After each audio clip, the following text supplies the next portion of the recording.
Assalamualaikum warahmatullahi wabarakatuh. Salam sejahtera untuk kita semua. Perkenalkan, nama saya Sumiati Putri Natalia, salah satu peserta PKDP PTP UIN Saisu Purwokerto, Angkatan 3 tahun 2023. Hari ini saya akan memaparkan tugas saya tentang video pembelajaran dengan mengangkat salah satu topik dalam mata kuliah yang saya ampu, yaitu ragam bahasa di bawah bimbingan Profesor Dr. Haji Muhammad Rokik MAG.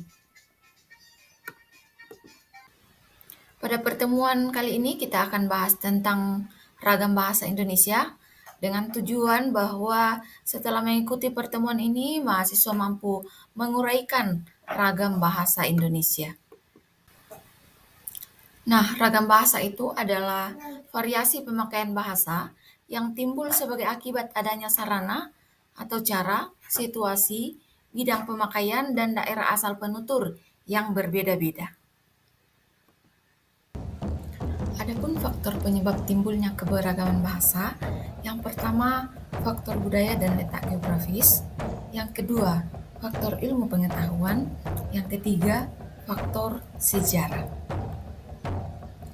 Adapun faktor penyebab timbulnya keberagaman bahasa, yang pertama faktor budaya dan letak geografis, yang kedua faktor ilmu pengetahuan, yang ketiga faktor sejarah.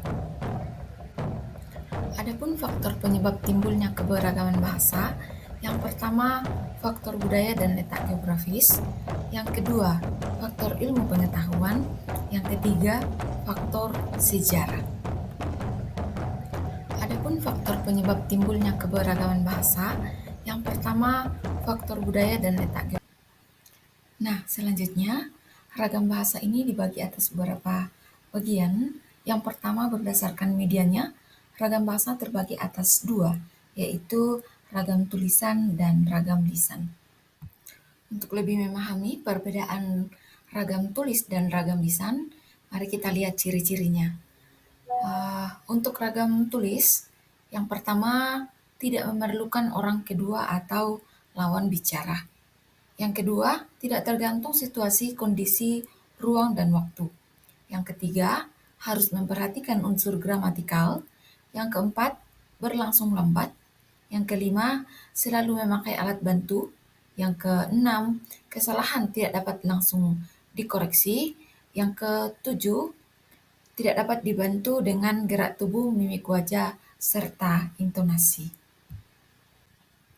Nah, sedangkan ciri ragam lisan, yang pertama memerlukan orang kedua atau lawan bicara, yang kedua tergantung situasi, kondisi, ruang, dan waktu, yang ketiga tidak harus memperhatikan unsur gramatikal, hanya perlu intonasi serta bahasa tubuh, yang keempat berlangsung cepat, yang kelima sering dapat berlangsung tanpa alat bantu, yang keenam kesalahan dapat langsung dikoreksi, yang ketujuh dapat dibantu dengan gerak tubuh, mimik wajah, serta intonasi.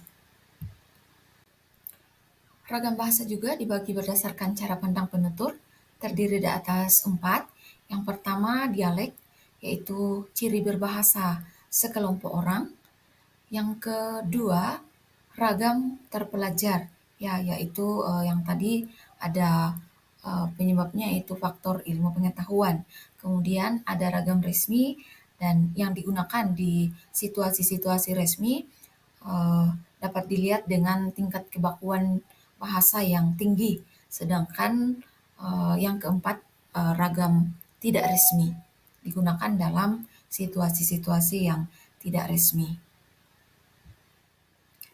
Nah, yang terakhir dibagi berdasarkan topik pembicaraan.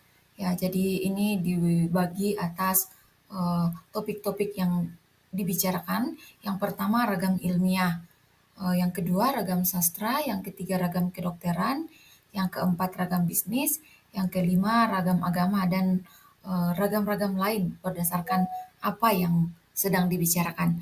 Tetapi untuk pembahasan selanjutnya kita bahas tentang ragam ilmiah.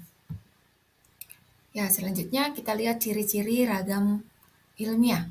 Yang pertama, harus menggunakan bahasa Indonesia baku atau resmi. Yang kedua, menggunakan kalimat yang efektif. Yang ketiga, menghindari bentuk bahasa yang bermakna ganda atau ambigu. Yang keempat, menggunakan kata dan istilah yang bermakna lugas dan menghindari kata dan istilah yang bermakna kias. Yang kelima, menghindari penonjolan persona dengan tujuan menjaga objektivitas isi tulisan. Yang keenam, adanya keselarasan dan keruntutan antar proposisi dan antar alinea. Demikianlah pemaparan tentang ragam bahasa. Atas perhatian Bapak Ibu sekalian, saya ucapkan terima kasih.